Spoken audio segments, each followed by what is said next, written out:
Hola, bienvenidos, bienvenidas a un episodio más de Destino México, Migraciones y Movilidades. Muchas gracias por acompañarnos y muchas gracias, Luciana Gandini, por acompañarnos el día de hoy en este espacio. Yo estoy muy contenta porque vamos a platicar de México como país de destino, pero sobre todo tratando de ubicar qué tan distinto o qué tan similar es lo que vemos en nuestro país, muchos de los temas que hemos discutido en este espacio con respecto a otros contextos latinoamericanos. Y en ese sentido, Luciana, bienvenida. Gracias por estar aquí.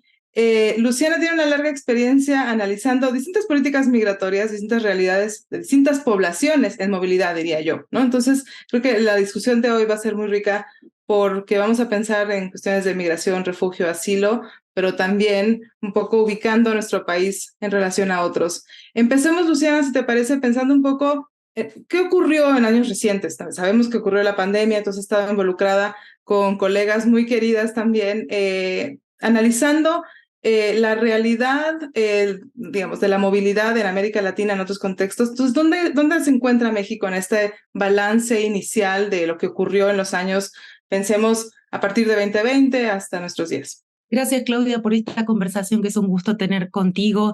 Y sí, voy a tratar de echar mano de algunas de las investigaciones que hicimos con distintos grupos de investigación en América Latina. Uno de ellos, el grupo Caminar, donde tratamos de hacer una investigación estrictamente o rigurosamente comparativa, ¿no? Algo que nos permite justo mirarnos a nosotros, pero en comparación a lo que pasa en otros contextos. Y eso nos permite también eso, posicionar, situar, ¿no? Porque muchas veces vemos los retos, los desafíos que enfrentan nuestros países como receptores, pero hay que vernos también en perspectiva comparada para saber qué tan fuerte es eso, ¿no? Quizás me parece que empezaría diciendo, decías esto de América Latina y pienso que hay que situar cuando llega la pandemia en América Latina, arriba a una región que se estaba reconfigurando en términos de movilidades, y eso no es menor. Es decir, reconfigurando fuertemente. El desplazamiento venezolano quizás es el más importante en términos del tamaño, del volumen, ¿no? Porque en menos de 7 años salieron más de 7 millones, y 6 de esos 7 se fueron a otro país latinoamericano. Entonces, si pensamos qué implicó, implicó básicamente para casi todos los países convertirse en receptores de población. Y no es nada menor, ¿no? Ahora, ¿qué característica tiene esta llegada de estas personas? Y me parece que ahí tenemos mucho que reflexionar, en parte porque todas las teorías de inclusión, integración, asimilación y todos sus derivados se crearon en el norte global para incorporar a poblaciones en esos contextos, pero ahora lo que nos pasa es que tenemos que integrar o incluir en sociedades que tienen grandes deudas de inclusión con sus propias poblaciones. Y ese es quizás el desafío en el que estudiamos el impacto de la pandemia en este grupo Caminar, en Sudimer y en otros grupos, tratando de entender cómo se adaptaron esos contextos que ya venían, digamos, enfrentando retos y desafíos importantes. En algunos países lo que vimos es que el propio contexto pandémico implicó retos específicos para integrar o para atender o dar respuesta a la población migrante. Y en otros vemos retos preexistentes. Me parece que México se inscribe un poquito más en este lado, ¿no? Desde mi punto de vista. Por un lado, porque cuando llega la pandemia a México lo encuentra en un momento, por un lado, de redefinición de este patrón migratorio que se estaba haciendo cada vez más de tránsito y de destino, precisamente en este espacio en el que tratamos de entender a México como destino, pero también donde hay una coexistencia de un desmoronamiento de un sistema de política social que funcionó en México durante más de 2 décadas con distintos partidos políticos en el poder. Y si bien ese tipo de política social no necesariamente atendía a la población migrante, pero sí es cierto que cubría a una parte no despreciable de la población en México. En ese contexto de desmoronamiento, diría yo, es donde también hubo que hacer un poco de lugar para incorporar a la población migrante, y ese creo yo que fue el principal reto. Y me parece que entonces ahí algo que distingue al caso mexicano respecto a otros latinoamericanos tiene que ver primero con esa respuesta tímida del Estado para paliar la situación de la pandemia.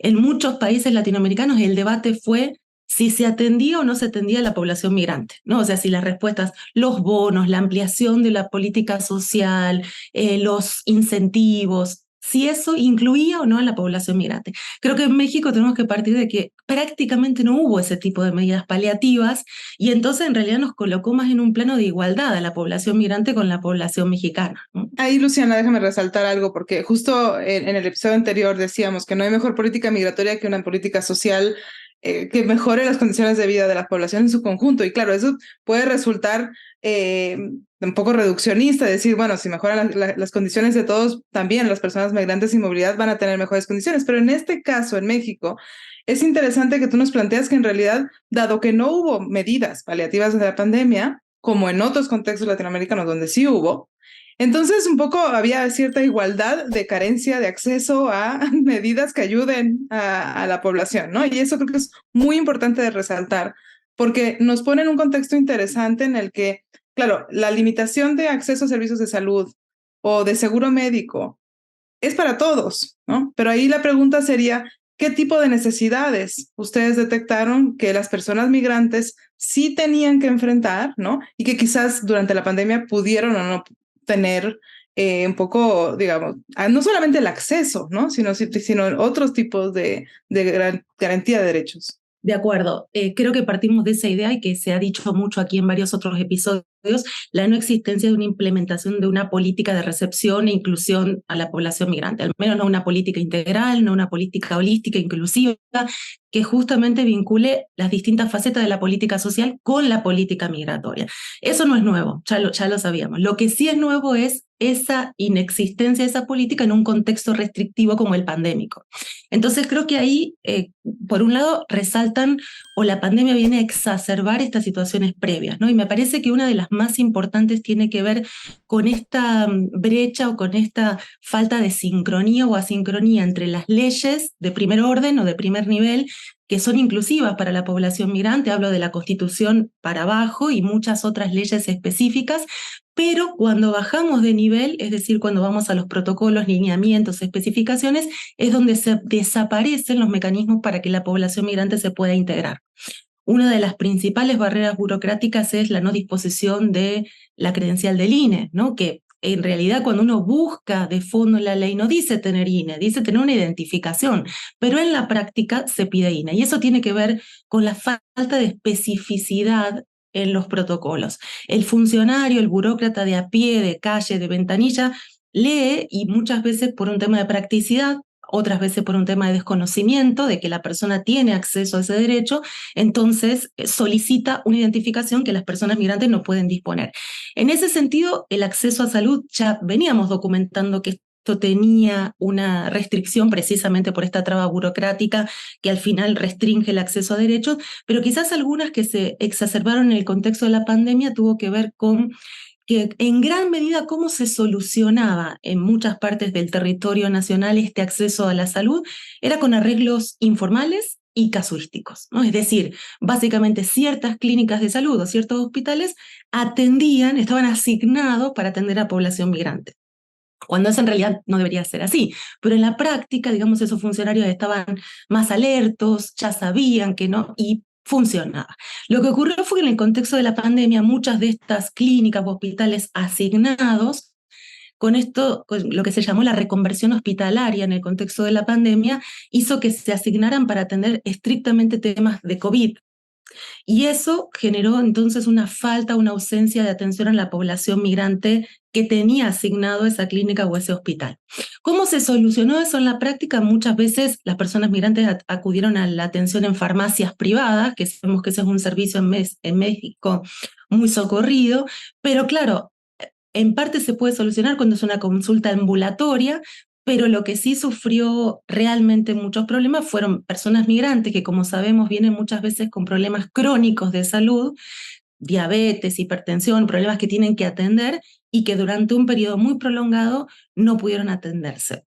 Al mismo tiempo, algunas de estas necesidades hospitalarias, como por ejemplo los partos, se resolvieron de otra manera, por ejemplo, acudiendo a parteras, y eso generó otro tipo de problemas, como por ejemplo el no registro de las personas recién nacidas, ¿no? Porque entonces, en cambio de entrar por un hospital, se movieron por otro lado.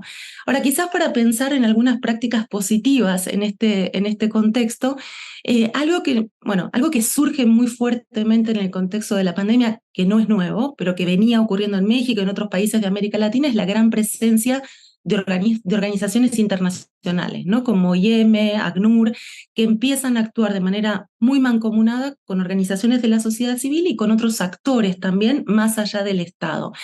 Bueno, en gran medida lo que nosotros documentamos en muchos espacios locales, Tapachula, Tijuana y otros, y Ciudad de México, pero sobre todo ciudades de frontera que tienen menos capacidad institucional para dar respuesta, fue el fortalecimiento de esas capacidades institucionales mediante alianzas entre organizaciones internacionales, incluso empresas privadas y los gobiernos locales para dotar de insumos, recursos, para que al mismo tiempo permita la atención de personas migrantes. Entonces, eso quizás fue una buena práctica que permitió un fortalecimiento institucional y al mismo tiempo el acceso a derecho para esta población. Y ahí déjame resaltar eso, porque creo que es importante. Muchas veces cuando hemos aquí discutido digamos, las implicaciones de política migratoria, de política social, siempre sale la necesidad de coordinar esfuerzos desde distintos actores. Y es muy difícil la coordinación institucional en contextos donde hay debilitamientos institucionales y burocracias que por muchas razones quizás siguen inercias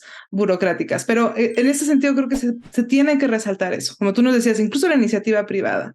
Incluso, digamos, otros organismos que vinieron a apoyar la labor que ya realizaban las organizaciones de la sociedad civil por años, ¿no? Organizaciones religiosas que también ya por años venían apoyando a estas personas en movilidad, que muchas veces no recibían apoyos, si bien durante esta administración muchas de ellas no recibieron apoyos, digamos, del sector público, se complementaron de otros lados. Y eso creo que es importante resaltar, sobre todo en un contexto en el que, si ya terminó la emergencia sanitaria, no queremos que se desarticulen esos apoyos que ya se consolidaron en estos años, ¿no? Digamos, no queremos perder eso que se ganó. Definitivamente, yo creo que ahí parte de lo que aprendimos también estudiando de manera comparativa qué ocurría en la región, en América Latina y el Caribe, tiene que ver con cómo entender los ensamblajes de estos actores para garantizar la protección social de las personas migrantes o para atender a las personas migrantes. Y en ese esquema identificamos algunos distintos modelos, digamos, o formas, ¿no? Y creo que una de ellas es cuando el Estado lidera, y quizás ahí casos más claros son Uruguay, algunos otros países de Sudamérica, Brasil, el Estado lidera y otros actores acompañan. En otros países el Estado está más ausente, ¿no? Y toma la delantera organizaciones internacionales y ahí hay todo un conflicto entre quién tiene que llevar la gobernanza de la migración. ¿Es el Estado o al final son otras organizaciones? Y en el medio hay un sinfín de modelos, esquemas y ensamblajes. Pero me parece que hoy, como lo decías, creo que hoy tenemos que partir de la idea de que el Estado solo no puede, y mucho menos en esta tensión entre los Estados nacionales y el Estado local, que muchas veces es el que se tiene que enfrentar o el que atiende de primera mano a la población migrante y que tiene que resolver a veces con menos capacidad administrativa, burocrática, institucional, muchas veces ciudades de frontera, que son las que les toca el arribo, pero cada vez más la permanencia de personas en movilidad en esos espacios, y creo que claramente el Estado solo no puede hacer frente. Me parece que estoy, como decías, creo que la pandemia también nos llevó a aprender de esas alianzas y esas buenas prácticas que tienen que llegar para quedarse. El tema, creo que yo ahí, el desafío tiene que ver con cómo coordinar y estar de acuerdo sobre quién lidera esta política migratoria. Y ahí sí, yo creo que hay que seguir defendiendo el rol de liderazgo de los estados-nación, que lideren y que le pidan, en todo caso, a la organización internacional, a la cooperación internacional y a un sinfín de actores cómo sumarse a esa política.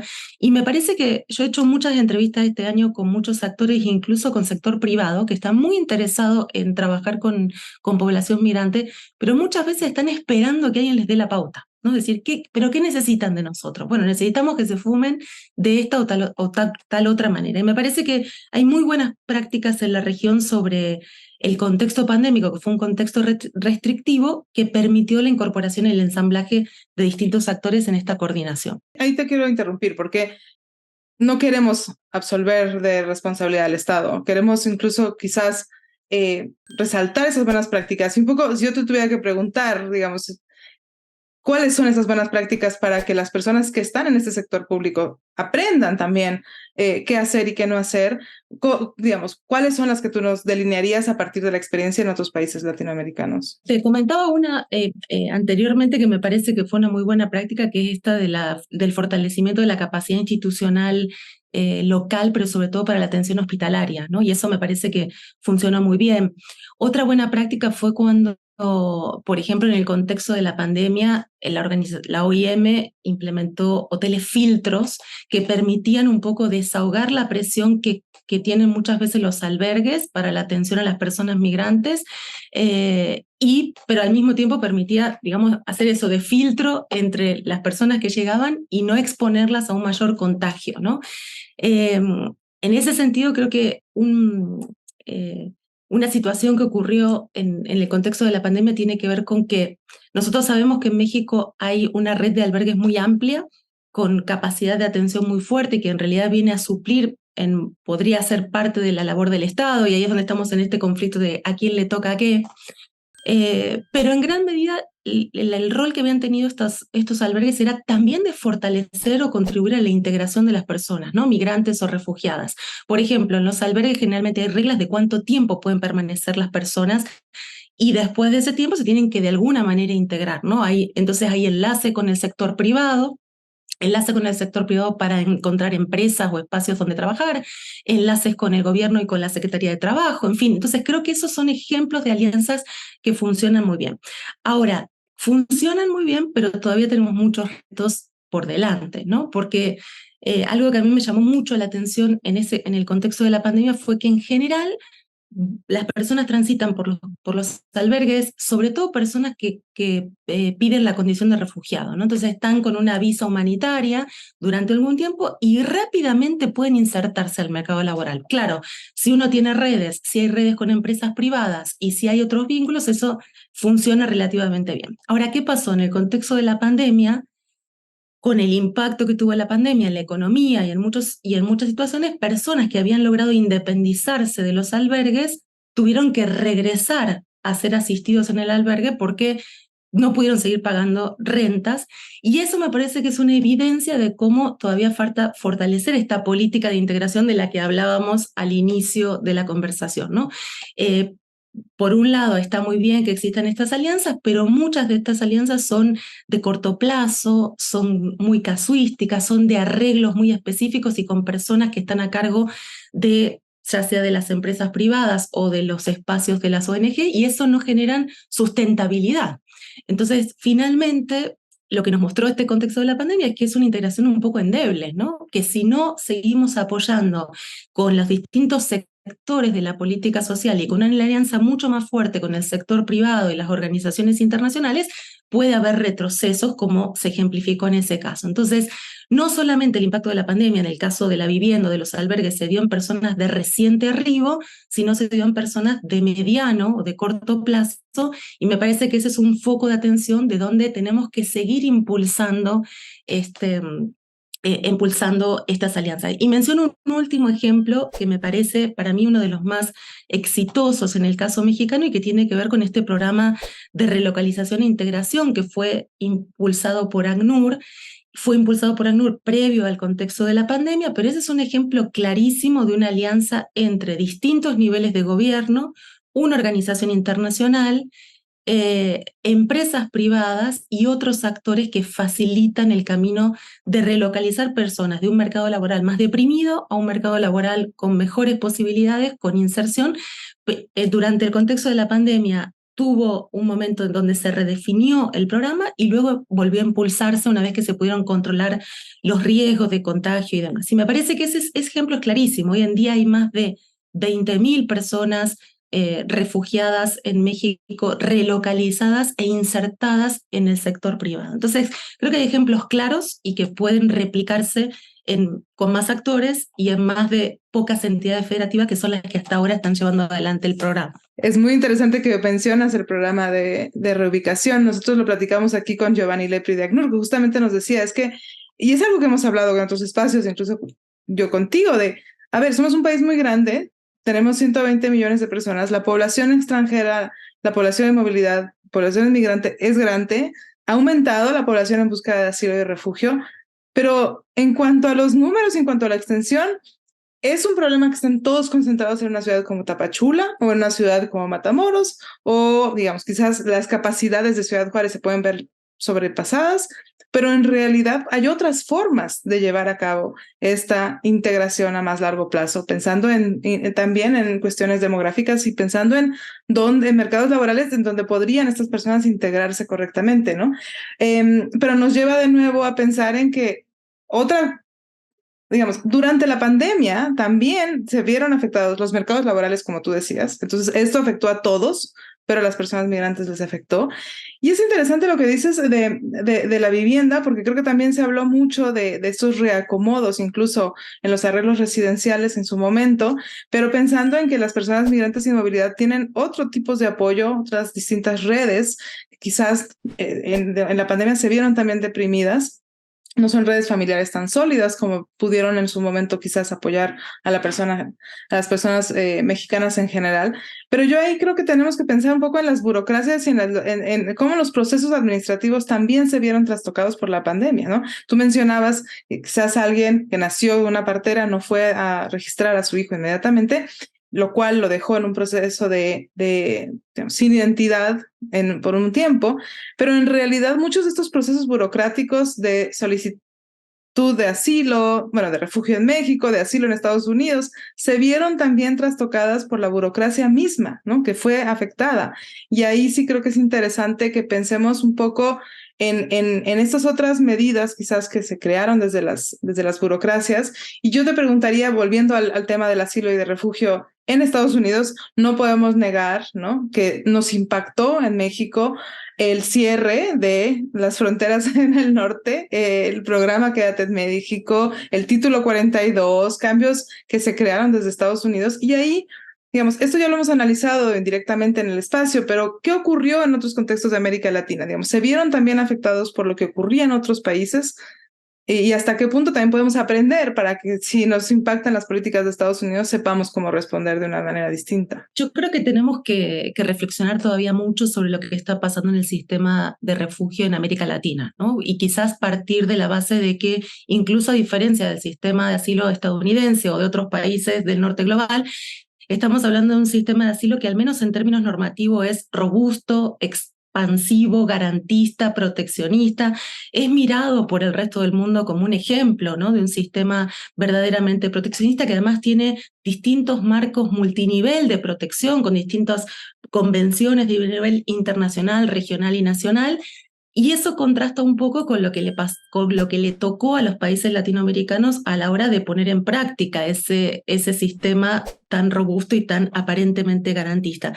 Con varias colegas de Caminar y de otros países venimos observando lo que nosotros denominamos como un debilitamiento de ese sistema de asilo en América Latina, que tiene que ver, por un lado, con la aplicación regresiva de esos marcos normativos, tanto nacionales como regionales, pero también con la implementación de algunas medidas técnico-legales o algunas también prácticas institucionales o políticas que están ayudando a ese debilitamiento. Y claro, el contexto de la pandemia vino a ayudar, digamos, a ese debilitamiento, en tanto propició, permitió, justificó de una manera más fácil la excepcionalidad, ¿no? O sea, la excepcionalidad propia de la pandemia generó la posibilidad de propiciar momentos, espacios y procedimientos excepcionales, que tiene que ver con esto que mencionabas antes de las burocracias y de cómo se resuelven los procedimientos. Entonces, en ese sentido, creo que parte de lo que identificamos es, primero, algunas características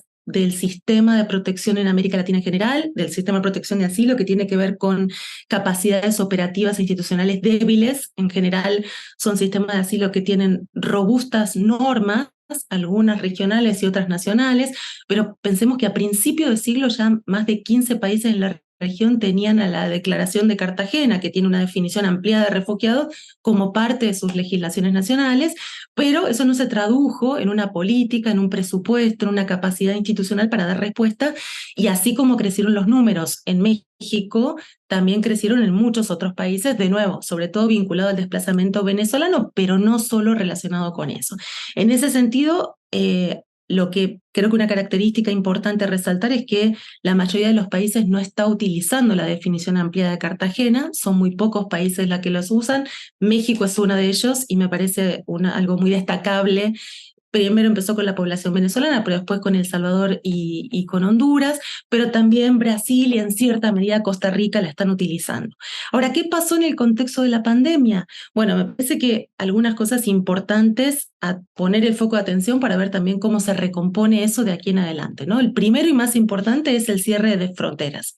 El cierre de fronteras en muchos de los países lo que generó es el no acceso al territorio, que el derecho a acceso al territorio es el primer derecho para poder solicitar asilo, no permitió el derecho a solicitar asilo y en muchos casos eso se asoció con medidas de militarización de las fronteras.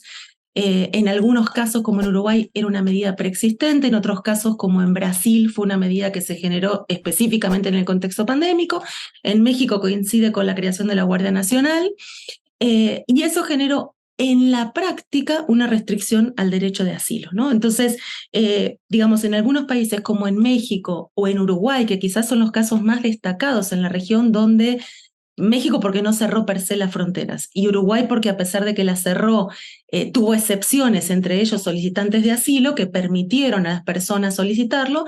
En la práctica, esas situaciones como la militarización obstaculizaron poder solicitar asilo, ¿no? Pero también hay otras medidas como, por ejemplo, el uso instrumental del asilo en la región, y eso me parece que es una práctica que cada vez se está haciendo más extensiva, ¿no? Por ejemplo, hay una equiparación entre otorgar asilo o la condición de refugiado y regularizar a una persona. Darle un estatus migratorio. Y no es exactamente lo mismo, ¿eh? Claramente tener la condición de refugiado te otorga un estatus legal, pero al mismo tiempo te protege de una situación de vulnerabilidad, de miedo, de riesgo a tu vida, a tu libertad que tienes en tu país de origen. Entonces, algunos países han optado por ser más pragmáticos y entonces desestimar a las personas a que no soliciten asilo y que en su lugar les dan un permiso, un aviso humanitario, algún otro permiso para poder estar. Ahora, menciono 2 o 3 características que me parecen importantes, que surgen un poco en el contexto de la pandemia, que son las entrevistas de preadmisibilidad, por ejemplo, ¿no? Entrevistas que no están especificadas en la ley, eso pasa en Chile, pasa en Uruguay, y que en cierta medida se crean para organizar o para facilitar el proceso, pero que en la práctica puede tener muchos obstáculos, ¿no? Muchas personas pueden no poder solicitar esa cita, pueden no estar en condiciones de hacerlo. Otros procesos que se crean en la pandemia son el proceso de digitalización de partes del proceso de solicitud de la condición de refugiado. De nuevo, en Chile es un caso. Ahora, digitalizar no es sinónimo de agilizar. Y eso es lo que está pasando en muchos países en América Latina. En realidad, que se pase a ser digital un proceso, y digamos que puede ser una buena práctica, pero quizás no puede ser la única práctica, porque como sabemos, muchas personas que están en condición de huir de sus países no están en condiciones de mandar un email, no están en condiciones de entrar a una plataforma. También algunos países implementaron la cita para solicitar asilo, algo que, como vimos en Estados Unidos, es la modalidad recurrente últimamente a partir de la plataforma CBP One, pero eso ya se ha implementado, por ejemplo, en Argentina desde hace un tiempo. El problema es ahora se convirtió en conseguir una cita, ¿no? Es decir, lo que está ocurriendo con el sistema de asilo también en América Latina, como vemos en otros países, es esta burocratización y estas trabas cada vez más complicadas, digamos, para obtener la condición, una cita y la condición de refugiado. A esto entonces se suma el panorama de que es un sistema de asilo en América Latina muy dilatado, es decir, hay un rezago enorme entre las solicitudes y las resoluciones, que va de la mano de trabas ahora burocráticas, pero también de este uso instrumental que hace desestimar a las personas para que sigan por la vía del asilo, y en algunos casos se otorgan vías alternativas para poder permanecer de manera regular en el país, ¿no? Es muy interesante, Luciana, lo que nos platicas, porque claro, uno, como tú dices, podría pensar que la digitalización va a acelerar el proceso. En la pandemia, muchas oficinas burocráticas cerraron, digamos, no hubo procesos de divorcio, muchos procesos estuvieron detenidos, ¿no? Pero claro, no necesariamente eso va a agilizar y va a dar acceso a los trámites a todos, porque hay vulnerabilidades también en estas poblaciones.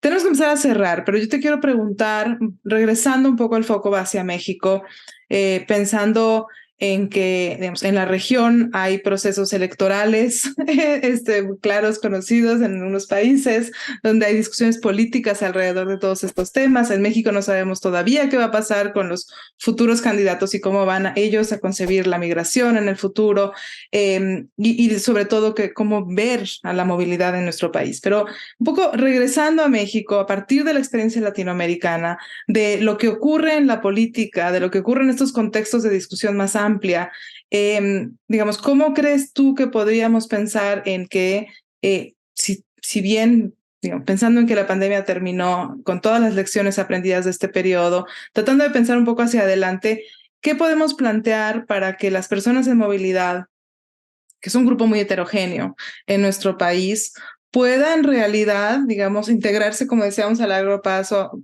acceder a un sistema de refugio que sea justo, acceder a mercados laborales, un poco que aprendemos en un contexto que creo va a estar en el próximo año bastante metido en discusiones políticas, donde quizás la migración no es tan importante? Quizás yo empezaría por retomar esta idea que acabas de decir, que es la heterogeneidad, ¿no? O sea, es un flujo o son personas que llegan para quedarse, un stock que es heterogéneo. Entonces, claramente tiene que haber una gobernanza migratoria y de refugio que vayan de la mano. Es decir, creo que uno de los retos fuertes, pero que México tiene mucho para poder resolverlo, porque son buenas leyes, buenas normativas, es tener una gobernanza migratoria y humanitaria que vayan de la mano. Creo que ese es un reto importante y factible de llevar a cabo, ¿no? Parecería que a veces son dos canales que no se tocan o que se tocan como para pasarse poblaciones, ¿no? Si es migrante, si es refugiado, me parece que en realidad trabajar de manera más mancomunada es un reto, pero es una oportunidad factible para México porque tiene las condiciones para hacerlo. Me parece que en términos de refugio, recién mencionábamos características de América Latina, yo creo que México tiene muy buenas prácticas por seguir llevando adelante. Claro, tiene quizás un reto respecto al presupuesto que tiene la Comar, pero ciertamente ha tomado decisiones muy asertivas respecto a cómo dar respuesta dentro de esta heterogeneidad que mencionábamos de la población. Para aquellos que necesitan refugio, hay respuesta y hay solución, y el sistema de asilo en México está funcionando bastante bien, ¿no? De hecho, si pensamos en cómo se respondió a la pandemia, el caso mexicano fue un caso donde hubo flexibilidad de muchos procedimientos que facilitaron a las personas seguir con ese proceso. Por ejemplo, no ir a firmar todas las semanas, que es un requisito que está establecido por ley. Por ejemplo, facilitar los procesos se siguieron resolviendo, aunque no se pudo notificar, porque por ley la notificación tiene que ser en persona. Pero quiere decir, hubo una voluntad política que permitió aprovechar el contexto pandémico, y la flexibilización, en cierta medida, facilitó el contexto de las personas refugiadas o la protección del asilo.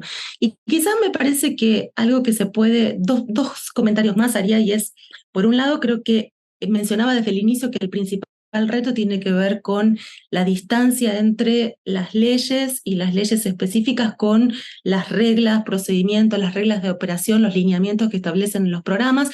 Me parece que es bastante factible y realizable que se revisen esas reglas y procedimientos, y donde las medidas o los requerimientos sean especificados, ¿no? Donde diga presentar una identificación, es muy fácil entre paréntesis poner INE, visa humanitaria, en fin, distintas posibilidades, y creo que eso facilita mucho, y eso tiene que ir de la mano claramente con la formación y capacitación de funcionarios y de las burocracias, porque en parte puede ser un tema de apegarse a lo que dicen estas reglas y procedimientos, pero también hay un tema de desconocimiento, ¿no? Entonces creo que hay que hacer una gran labor para capacitar y para formar a quienes atienden de primera mano a las personas migrantes. Y quizás cerraría diciendo que lo que hemos visto también en América Latina es que el resultado de estos procesos de integración e inclusión de la población migrante también tiene que ver con cómo se concibe desde la política social, desde esta política pública integral que decíamos al inicio, al sujeto migrante. Cuando se lo concibe como un sujeto de derecho, se lo concibe como parte de esta política integral y como parte del modelo de protección social del país en general. Pero cuando se lo concibe como un sujeto humanitario, siga estando vinculado a prácticas de corto plazo, ad hoc, que no permiten realmente una integración sustentable y a largo plazo. Creo que México tiene todo para pasar de un sujeto humanitario a un sujeto de derecho en la concepción de las personas migrantes. Me encanta concluir con esa idea, porque creo que resalta mucho de lo que hemos discutido aquí en justamente considerar a estas personas migrantes sin movilidad como miembros de la sociedad mexicana, porque finalmente puede ser México un destino para ellos y tratar de olvidar esta idea de que están simplemente de paso o que están, digamos, de manera temporal y que podemos darles la bienvenida y ser una sociedad más acogedora para que no sean excluidos de la sociedad. Luciana, mil gracias por estar aquí. Me encanta que podamos ubicar a México en una perspectiva latinoamericana con todo el conocimiento que tienes no solo de las buenas prácticas, pero también de las realidades migratorias de otros contextos, porque siempre he pensado que para entendernos a uno mismo hay que entender lo que ocurre en otros también, no solamente en el pasado. Muchas gracias por acompañarnos, Luciana. Gracias, Claudia. Y gracias a todos ustedes por estar aquí en este episodio. Los espero en 2 semanas en un episodio más de Destino México, Migraciones y Movilidades.